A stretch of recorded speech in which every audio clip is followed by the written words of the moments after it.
चलिए, तो क्या चल रहा है अपने इलेक्ट्रिसिटी,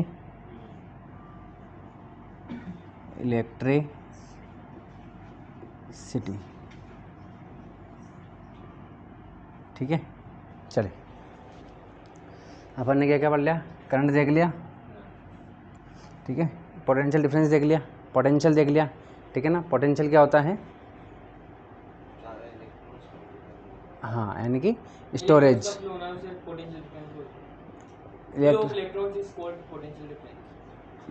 वो तो करंट होता है, ठीक है। चलिए, रेजिस्टेंस देख लेते हैं अपन ने। रेजिस्टेंस क्या होता है, करंट को जो ज़्यादा कम कर सकता है, जब रेजिस्टेंस ज़्यादा होगा तो करंट, हाँ, ठीक है ना। चलिए, आज देखते हैं अपन क्या ऐसे कौन कौन सी चीज़ें हैं, ऐसी कौन कौन सी बातें हैं जिनके ऊपर रेजिस्टेंस क्या करता है, डिपेंड करता है, ठीक है ना। चलिए देखिए, फैक्टर्स ऑन विच रेजिस्टेंस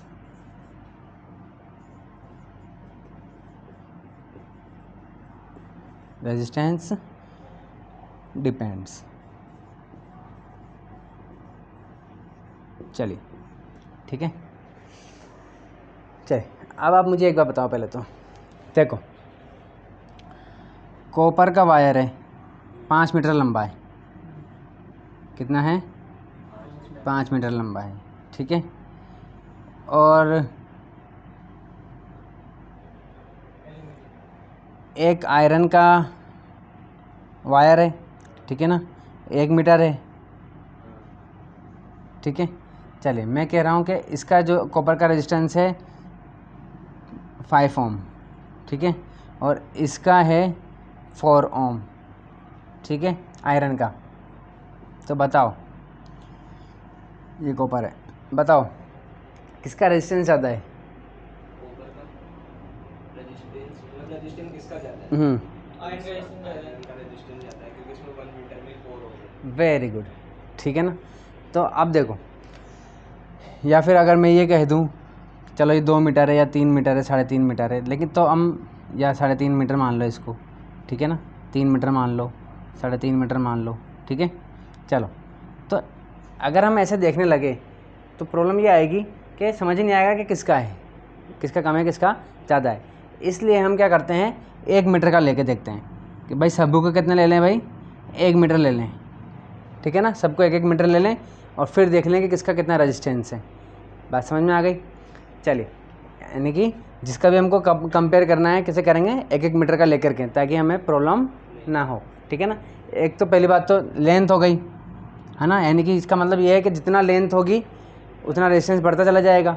और इसके अलावा मोटाई, ठीक है ना, मोटाई जो होती है, तो मोटाई से अच्छा आप बताओ, मोटाई से क्या फ़र्क पड़ेगा, मोटाई बढ़ने से बढ़ेगा कि कम होने से कम होगा रेजिस्टेंस, ठीक है ना, यही है ना।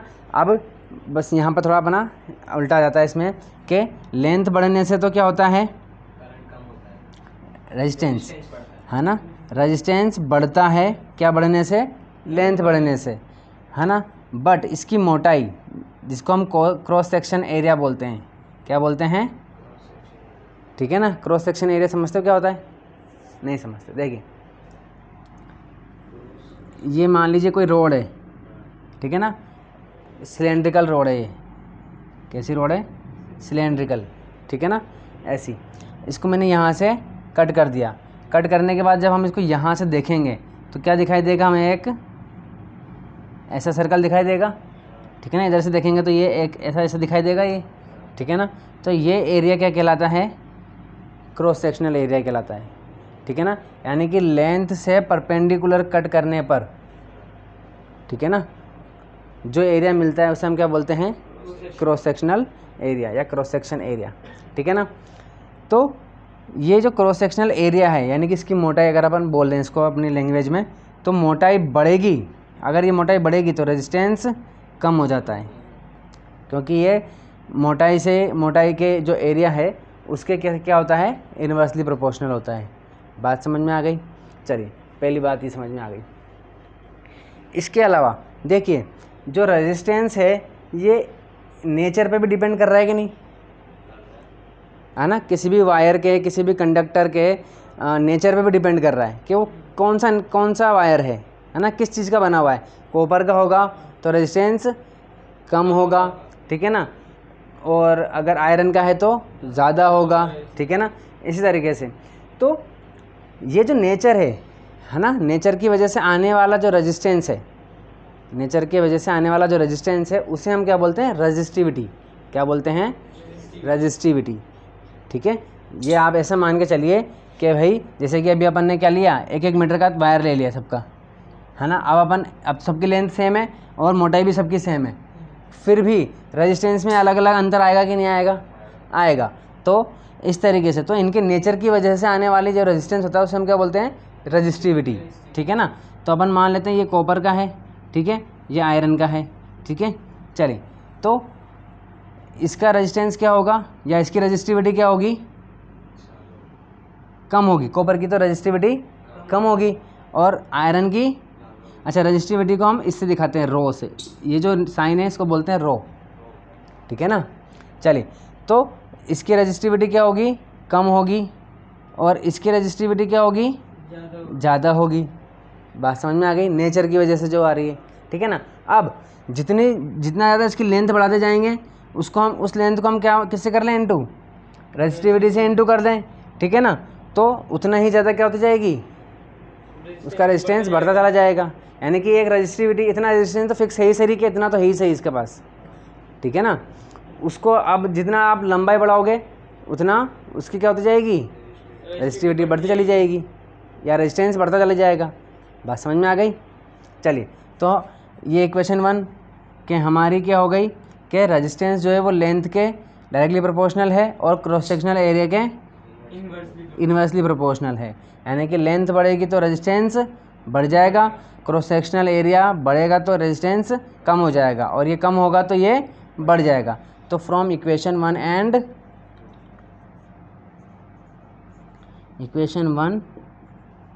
एंड 2 हम दोनों को मिला देंगे तो क्या हो जाएगा, R is directly proportional to length upon area, ठीक है।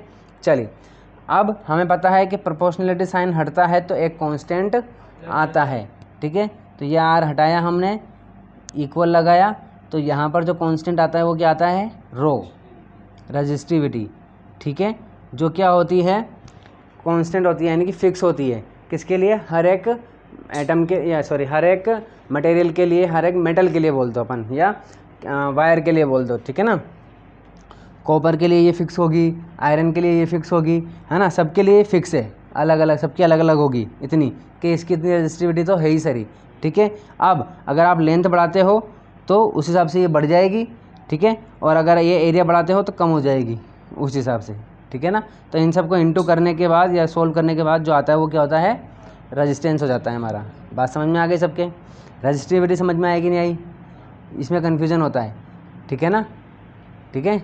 चलिए आप रेजिस्टिविटी एक तरीके से नेचर है, क्या है, नेचर, रेजिस्टेंस अगर नेचर से रिएक्ट कर जाता है तो रेजिस्टिविटी हो जाती है। रिएक्ट नहीं, देखो रेजिस्टेंस रेजिस्टिविटी में अंतर क्या है, शाबाश, है ना। मेरे को भी इसने बहुत परेशान किया, बहुत ज़्यादा परेशान किया, ठीक है ना। रेजिस्टेंस और रेजिस्टिविटी में क्या डिफरेंस है, शाबाश, ठीक है ना। देखो रेजिस्टेंस जो है आप देखो, जैसे कि मास लो आप, ठीक है, जैसे मैंने लिया 1 किलो मास, ठीक है, 1 kg मास लिया मैंने, ठीक है, या मैंने मान लो 1 kg न लेकर के ये समझ लो आप के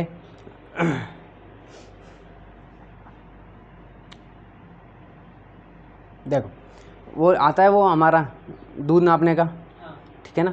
तो मेरे पास एक है वाटर और एक है हनी, ठीक है। मैंने क्या किया, वो जो हमारा नापने का आता है दूध, उससे मैंने पानी भरा, ठीक है, वो ले लिया। उसी तरीके से मैंने हनी ले लिया, लेने के बाद या फिर हनी ले लो, या फिर मान लो कि मैंने रेत ले ली, रेत, सैंड, ठीक है, कुछ भी ले लो, क्या है ना, सैंड ले लेते हैं फ़िलहाल, ठीक है ना, सैंड ले लेते हैं। चलिए, तो मैंने क्या करा, एक तरफ तो मैंने वाटर ले लिया, पानी से उसको भरा मैंने और तौल लिया, ठीक है। इस तरीके से मैंने उसको सैंड से भरा और फिर उसको तौला। क्या लगता है किसका वेट, किसका मास ज़्यादा होगा? सैंड का मास ज़्यादा होगा, ठीक है, इसका मास ज़्यादा होगा और इसका मास, भाई ये भी मास है, ये भी मास है, तो फिर अलग अलग क्यों आ रहा है? जबकि दोनों एक एकदम फिक्स अमाउंट में ले रहे हैं हम। चलो सॉलिड है, चलो हनी ले लेते हैं, लेंथ और वो ज़्यादा है ना, हनी ले लेते हैं, हनी लेंगे तब भी,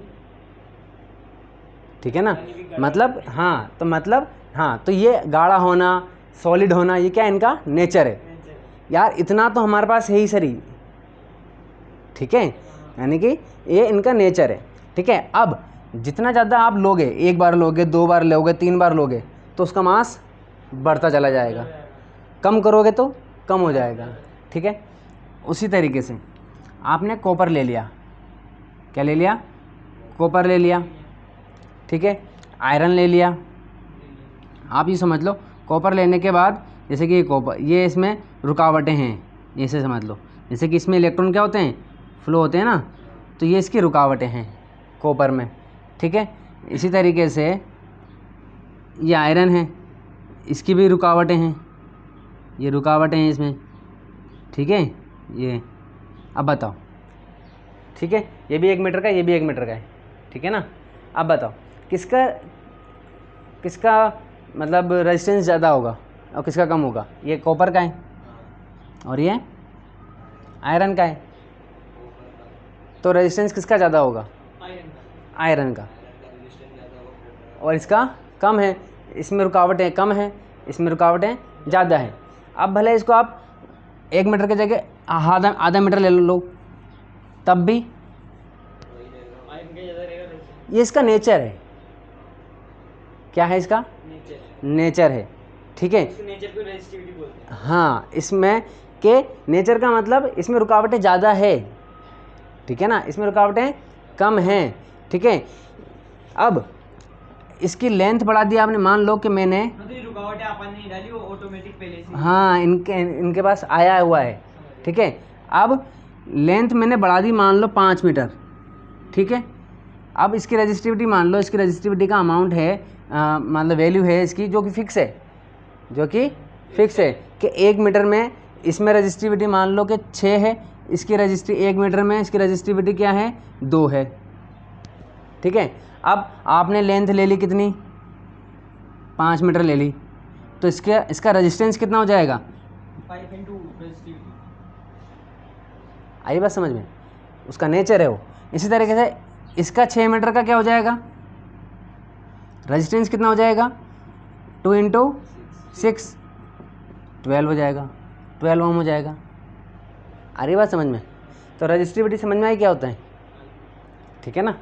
चलिए, तो रेजिस्टेंस तो कब आएगा, जब इसका पूरे लेंथ को और आप उसके जो मोटाई है उसको और इसकी रेजिस्टिविटी, इन तीनों को इंटू कर दोगे आप और इससे डिवाइड कर दोगे एरिया से, तब आपके पास क्या आएगा, रेजिस्टेंस आएगा कि यार इतना रेजिस्टेंस आ गया मेरे पास, ये रेजिस्टेंस है, ठीक है।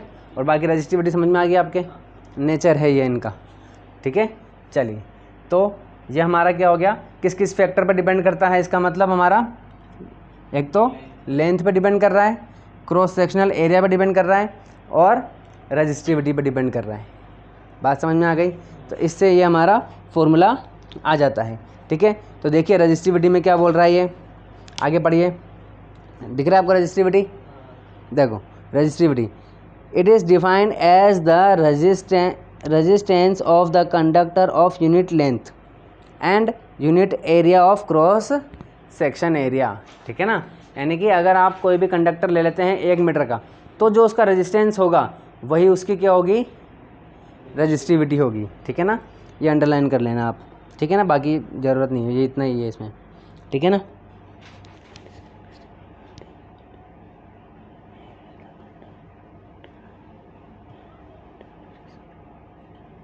ठीक है। चलिए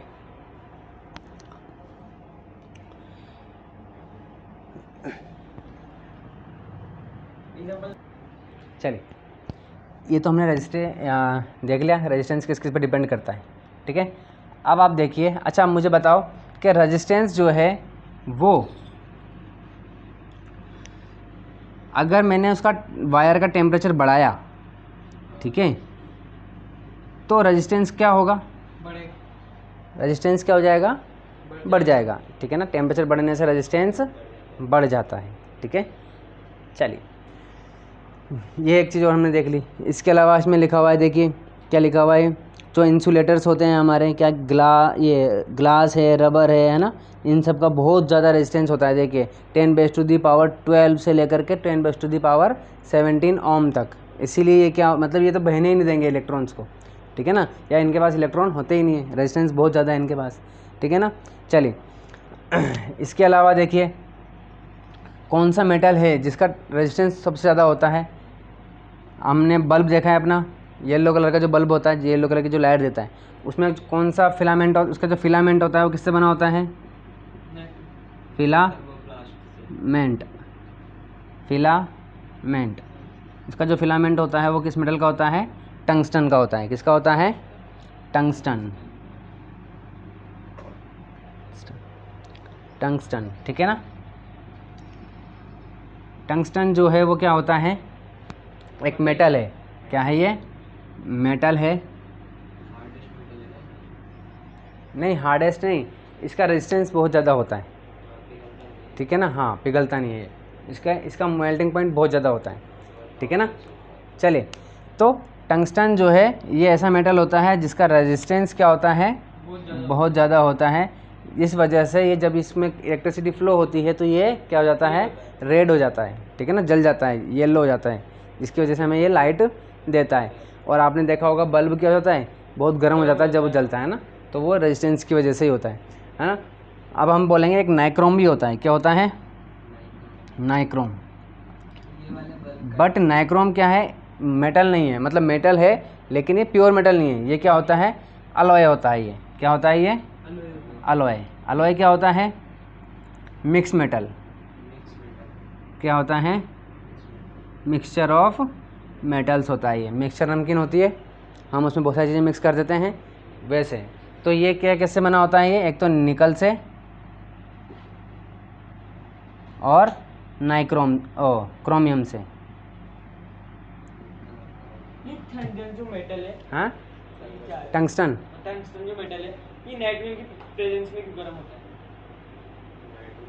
येलो ग्लव की बात कर रहे हो ना, उसके अंदर नाइट्रोजन की अगर अपन निकाल देंगे तो इतना हीट नहीं होगा। देखो उसमें गैस, या तो आप गैस ऐसी गैस भरते हैं जो रिएक्ट नहीं करती है, ठीक है, या फिर गैस भरते ही नहीं है उसमें, ठीक है ना। तो अगर हम गैस भरते हैं तो कौन सी गैस भरते हैं, जो रिएक्ट नहीं करती।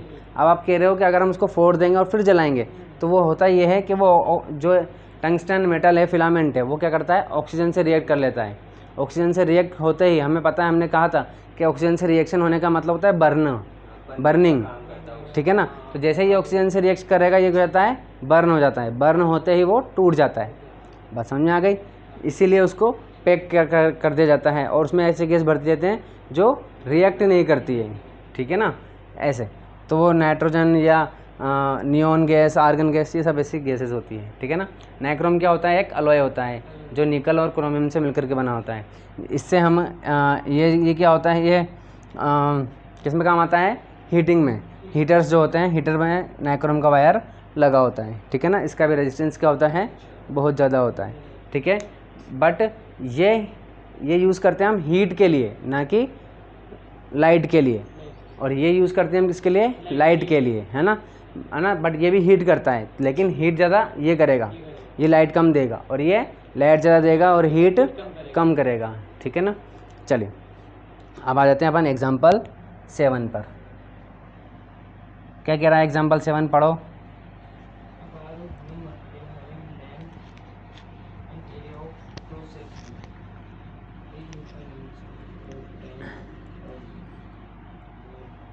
देखो क्या कह रहा है, a wire of given material having length L and area of cross section A has a resistance of 10 ohm। ठीक है, एग्जाम्पल, ठीक है, एग्जाम्पल क्या कह रहा है कि एक वायर है जिसकी लेंथ कितनी दे रखी है हमें, लेंथ कितनी दे रखी है, L मीटर, ठीक है, और क्रॉस सेक्शनल एरिया कितना दे रखा है, क्रॉस सेक्शनल एरिया है ना, मैं शॉर्ट में लिख दिया, क्रॉस सेक्शनल एरिया कितना दे रखा है, A। यूनिट क्या होगी इसकी, क्रॉस सेक्शनल एरिया की,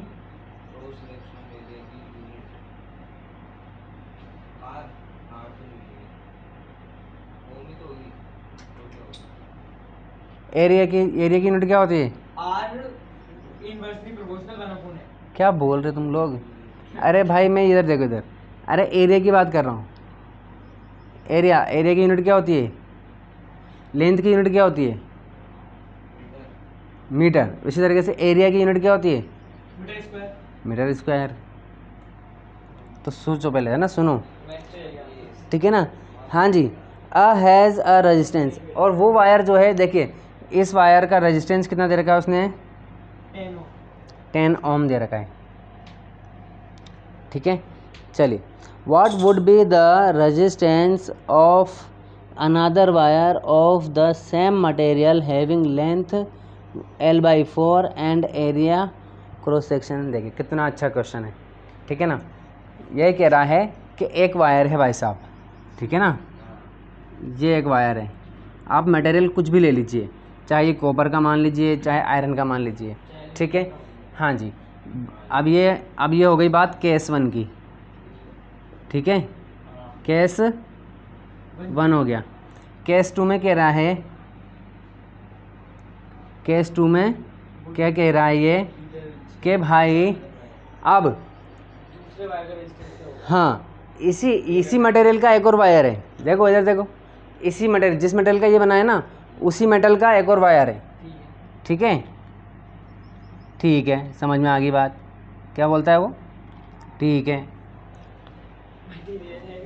बोलता है ना वो रील में, ठीक है, चलो हमको सिखा रही है, चलो। हाँ, तो देखो ये मेटल है, ठीक है ना, इसी मेटल का दूसरा वायर ले लिया, और क्या कह रहा है कि इसकी लेंथ इस बार हमने क्या ली, LENGTH, लेंथ क्या ले ली हमने, L/4, यानी कि जितनी इसकी लेंथ थी उससे 4 वायर, इसको 1/4 ले लिया, L/4, ठीक है, मीटर, यानी कि अगर इसकी 4 मीटर है तो इसको हमने 1 मीटर ले लिया, ठीक है ना।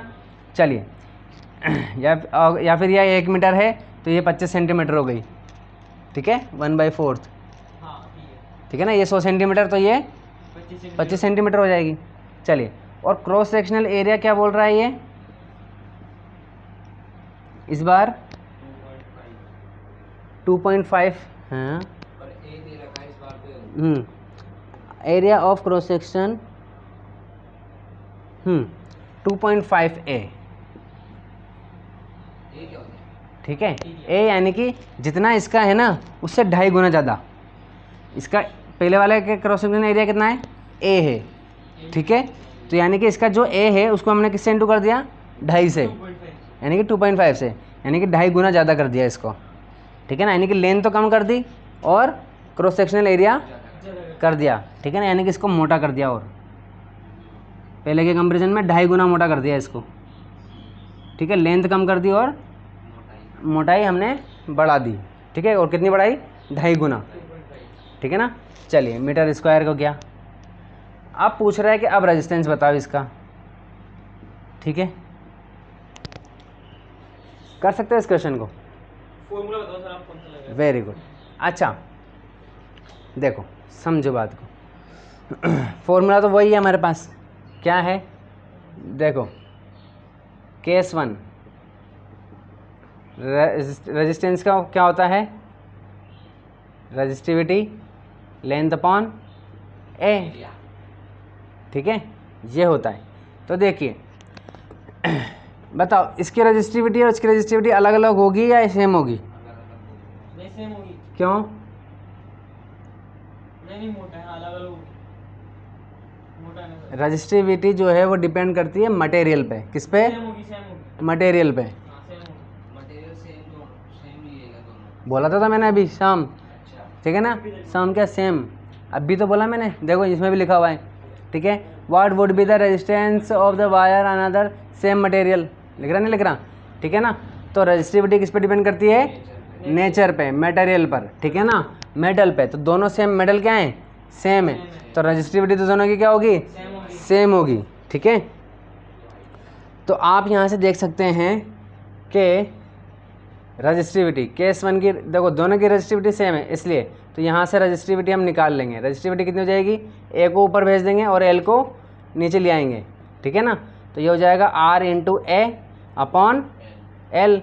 यहाँ से रजिस्टिविटी आ गई, ठीक है। केस 2 से रजिस्टिविटी देखिए, ठीक है। R is equal to rho L upon A, है ना? तो एल कितना है इसका? ये रो तो ऐसा कैसे रहेगा? एल कितना है हमारे पास? L/4, और ए कितना है हमारे पास? 2.5 ए, ठीक है। तो रेजिस्टेंस इज इक्वल टू रो, 4 नीचे चला जाएगा, ठीक है। तो ये L अपॉन 4 इंटू 2.5 ए, इससे इंटू करेंगे तो कितना हो जाएगा? 10 हो जाएगा, ठीक है। चलिए, तो R is equal to rho L upon, ये 10 हो जाएगा, 10A। यहाँ से भी रजिस्टिविटी निकाल लेंगे, ये इससे इंटू हो जाएगा, R इंटू 10A अपॉन में L, ठीक है। ये दोनों क्या हैं? सेम है, ठीक है। तो फ्रॉम, ये इक्वेशन 1 बोल दो इसको, है ना? Since equation 1 is equal to equation 2, दोनों ही सेम है, ठीक है ना? Rho is equal to rho, इसकी रो की वैल्यू क्या है? आर, या इसकी मान लो, क्योंकि इसकी तो हमें पता है कितनी है इसकी, 10 है, ठीक है ना? इसका रेजिस्टेंस कितना दे रखा है? 10 दे रखा है केस 1 में, तो इसको 10A बोल दो, अपॉन में L है, ठीक है। ये इक्वेशन 1। चलिए, तो इसको लिख लेते हैं पहले अपन, R into 10A upon L is equal to ये 10A अपॉन L। तो ये L से L कट गया, 10A से 10A कट गया, बचा कितना? 1। चलिए, तो रेजिस्टेंस कितना हो जाएगा इसका? 1 ओम, ठीक है। समझ में आया कि नहीं आई? इसको अपन ऐसे भी कर सकते थे कि यहाँ से रजिस्टिविटी की वैल्यू निकाल के इसमें पुट कर देते, तो भी आंसर आ जाता, एक ही बात है, ठीक है। समझ में आई बात? नहीं आई? हाँ, करो करो। चलिए, हाँ जी, एग्जाम्पल नंबर 8, ठीक है। देखिए भाई, क्या कह रहा है क्वेश्चन? कह रहा है resistance of a metal wire of length, यानी कि लेंथ हमें कितनी दे रखी है? अरे बोलो भाई, 2 मीटर है, ठीक है। चलिए, और उसका रेजिस्टेंस कितना है? 30 ओम है, ठीक है। चलिए, टेम्परेचर कितना है? टेम्परेचर हालांकि कुछ फ़र्क पड़ता नहीं है, ठीक है, छोड़ दो। और डायमीटर कितना दे रखा है? 0.6 मिलीमीटर, मतलब 1 मिलीमीटर भी नहीं। आपको पता है कि 1 मिलीमीटर कितना होता है? 1 मिलीमीटर कितना है? कितना होता है? 100। 10 क्या 10? 10 मिलीमीटर में 1 सेंटीमीटर होता है। अरे तुम मिलीमीटर की बात कर रहे हो, वापस बोलो, आपने क्या बोला? 1 मिलीमीटर कितना होता है? 1 मिलीमीटर कितना होता है? 100 सेंटीमीटर। 1 मिलीमीटर, 1 मिलीमीटर 100 मीटर हुआ ना? 100 मीटर कितना होता है? 100 मीटर क्या है? क्या पूछ रहे हो? 100? ये रहा 1 मिलीमीटर, क्या दिख गया देखो, ये 10 या 30, 10 मिलीमीटर में सर 1 सेंटीमीटर होता है। अब देखो, वेरी गुड। पहले उल्टा बोला था आपने, ठीक है। पहले आपने बोला था कि 1 मिलीमीटर में 10 सेंटीमीटर होता है, ये बोला था आपने पहले, ठीक है ना। तो हमारा जो स्केल होता है उसका जो 1 सेंटीमीटर होता है वो कितने भागों में डिवाइड होता है, 10 में। तो वो जो 1 होता है वो कितना होता है, 1 मिलीमीटर होता है, ठीक है ना। 1 मिलीमीटर के अंदर भी कुछ होता है क्या? वो अरे बहुत छोटे छोटे होते हैं, माइक्रोमीटर हो जाता है ना, नैनोमीटर होता है, बहुत छोटे छोटे होते हैं। चलिए, बहुत बारीक बारीक पतले पतले से होते हैं, ठीक है। चलिए, तो देखिए क्या कह रहा था मैं, हाँ देखिए 100 सेंटीमीटर, देखो 15 सेंटीमीटर का तो हमारा क्या होता है, स्केल होता है, हमारा जो स्केल होता है, ठीक है, 15 सेंटीमीटर का होता है, ठीक है। 17 का है, चलो ठीक है ना। एक आता है वो आयरन वाला, ठीक है ना, वो 30 सेंटीमीटर, इसका डबल हो जाता है, ठीक है ना। इसी तरीके से उसको अपन ने कितना कर दिया, 100 सेंटीमीटर कर दिया, तो वो कितना हो जाता है, 1 मीटर, ठीक है। आप अगर तार लेने गए, कभी तार खरीदा, कपड़ा खरीदा, तो आपने देखा होगा दुकान वाले के पास एक लंबा सा स्केल रहता है, इतना लंबा सा, ठीक है ना, उससे नाप के देता है। या फिर इलेक्ट्रिकल तार वाले के पास जाओगे तो उसके पास जो टेबल लगी रहती है ना, उसी पे निशान लगा के लगता है वो, ठीक है ना, तो टेबल से नाप के दे देता है वो, ऐसे करके, ठीक है ना। तो ये इतना 1 मीटर होता है ऑलमोस्ट, ठीक है ना। ये 100 सेंटीमीटर हो गया यहाँ से, यानी कि अगर आपने स्केल नापने स्टार्ट किया तो 1 15 15, 2 15 30, 3 15 45, 4 15 60, 5 15, अब तू रहा तो मेरे से बड़ा है ठीक है, 4 15 60, 5 15 75, 6 15 90 करके 10 सेंटीमीटर आ जाएगा ये, ठीक है। चलिए, तो ये 100 सेंटीमीटर हो गया। अब वो जो एक स्केल होता है हमारा, स्केल का जो 1 सेंटीमीटर होता है, ठीक है ना, वो कितने भागों में बटा होता है, 10 भागों में। तो जो एक, तो ये 10 मिलीमीटर हो जाते हैं उसमें, ठीक है ना। 1 सेंटीमीटर किसके बराबर होता है, 10 मिलीमीटर के बराबर होता है, ठीक है ना। चलिए, तो ये कितना कह रहा है, ये वायर हमारा कितना हो गया, ये 6 मिलीमीटर के बराबर हो गया, ठीक है। तो बट हमें ये पता है कि क्वेश्चन कभी भी ऐसी यूनिट से सॉल्व नहीं कर सकते, हमें किस में करना पड़ता है, एसआई यूनिट में। किस में यूनिट करना पड़ता है, तो मिलीमीटर एक एसआई यूनिट नहीं है, ठीक है ना। मीटर एक एसआई यूनिट है, तो इसको हमें किस में कन्वर्ट करना पड़ेगा, मीटर में। तो हमें पता है कि 1 मीटर कितना होता है, 1000 मिलीमीटर, ठीक है, 1000 मिलीमीटर होता है, ठीक है ना। या यूँ समझ लो, जैसे उस दिन मैंने बताया था ना आपको, सेंटी याद आ रहा है, सेंटी बताया था, मिली बताया था, याद आ रहा है। तो मिली कितना होता है, सेंटी होता है 1/100, मिली कितना होता है 1/1000, याद आ रहा है, लिख रखा है आपने कहीं, ठीक है ना। तो अब इसको अपन किस में चेंज करेंगे, मीटर में। तो मीटर तो है सर इसके पास, है ना। मिली को आगे वाला जो मिली है, इसकी जगह क्या लिख देंगे हम, हाँ, तो ये हो जाएगा 0.6/1000 अब हो गया ये मीटर। बात समझ में आ गई। चलिए, तो सेंटी आए तो 1/100 से इंटू कर दो, मिली आए तो 1/1000 से कर दो, ठीक है। चलिए, ये भी हमारे बात समझ में आ गई। चलिए, डायमीटर दे दिया उसने, क्या बोल रहा है, then what will be the resistivity of the metal at that temperature, ठीक है ना। तो रजिस्टिविटी कब पूछ रहा है, क्या कि रजिस्टिविटी कितनी होगी। तो देखिए, हमारे पास फॉर्मूला क्या होता है भाई, R is equal to rho resistivity L/A, ठीक है। तो देखो, हमें क्या निकालना है, रजिस्टिविटी निकालनी है, तो एरिया को इधर भेज दें, R इंटू A, और L को नीचे भेज दें, तो ये हो जाएगी हमारी रजिस्टिविटी। अब हमारे पास रेजिस्टेंस है क्या, है भाई साहब, लेंथ है क्या, एरिया है क्या, वेरी गुड, डायमीटर दे रखा है, इससे हम क्या निकाल सकते हैं, एरिया निकाल सकते हैं, ठीक है ना। क्योंकि हमारा क्रॉस सेक्शनल कैसा होता है, सर्कल होता है, ठीक है ना। तो देखिए, एरिया निकाल लेंगे, तो एरिया क्या होता है हमारा, यहीं समझ लीजिए, area of cross sectional area जो सर्कल होता है ना,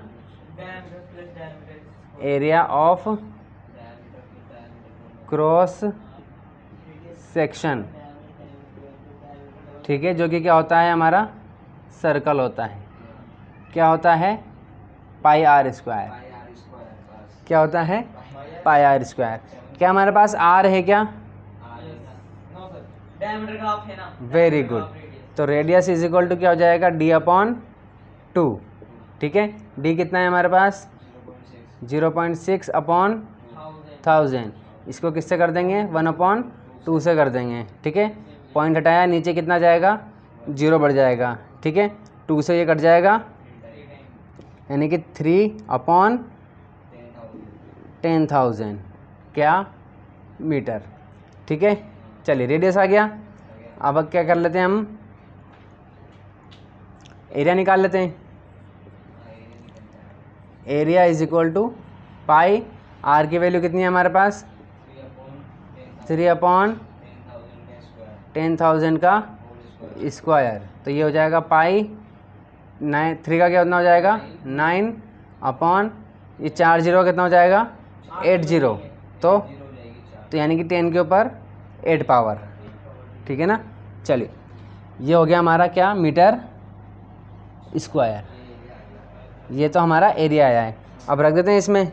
ठीक है ना, तो रो इज इक्वल टू कितना है हमारे पास, R इंटू एल अपॉन ए, सॉरी A/L। चलिए, तो रो इज इक्वल टू आर की कितनी वैल्यू है हमारे पास, 30। ए कितना है हमारे पास, पाई। पाई की वैल्यू कितनी ले में भाई, 22/7।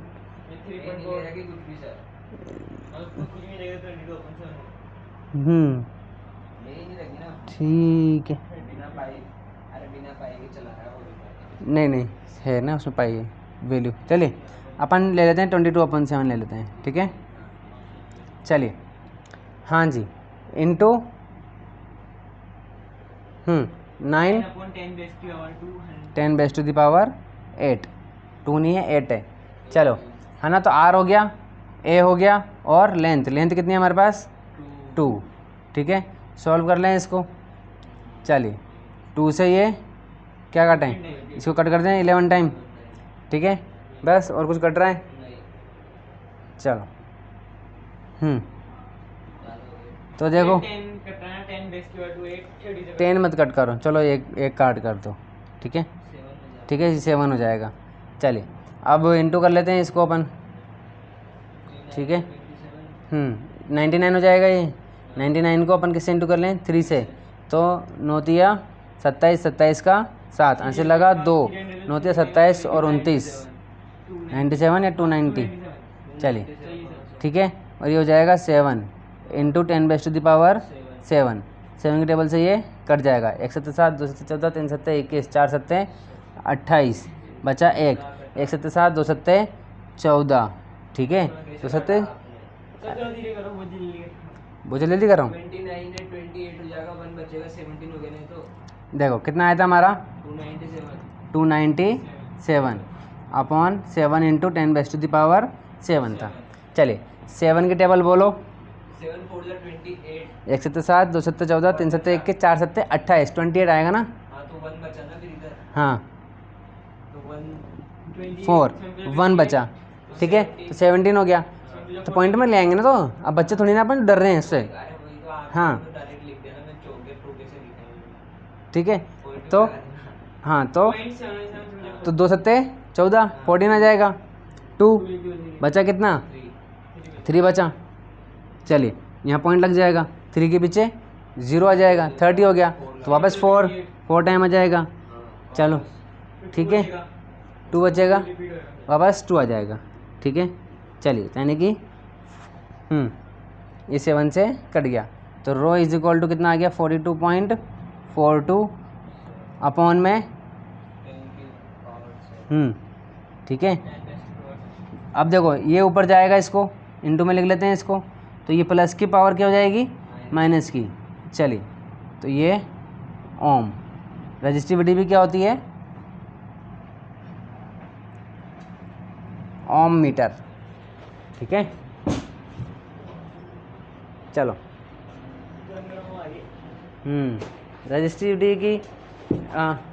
रजिस्टिविटी की ये हमारी यूनिट क्या होती है, ओम इंटू मीटर। ठीक है, चलिए ये हमारा क्या आ गया, आंसर आ गया। ठीक है भाई, अरे इतने इसको अब क्या इसको सोल्व करने का मतलब ये है कि नीचे कितना है 7 है ना, तो 7 टाइम आप पॉइंट लगा लो ऐसे, ठीक है। तो ये हो जाएगा 40.42, ठीक है। तो ये 1 2 3 4 5 6 7.0, तो अब ये हो जाएगा, ये आंसर हो जाएगा आपका, पॉइंट यहाँ से हट जाएगा। तो इसको ऐसे नहीं लिखते हैं, ठीक है ना। कैसे लिखते हैं इसको, ऐसे लिखते हैं, ठीक है। समझ में आया कि नहीं, आ गया। चलिए टाइम चेंज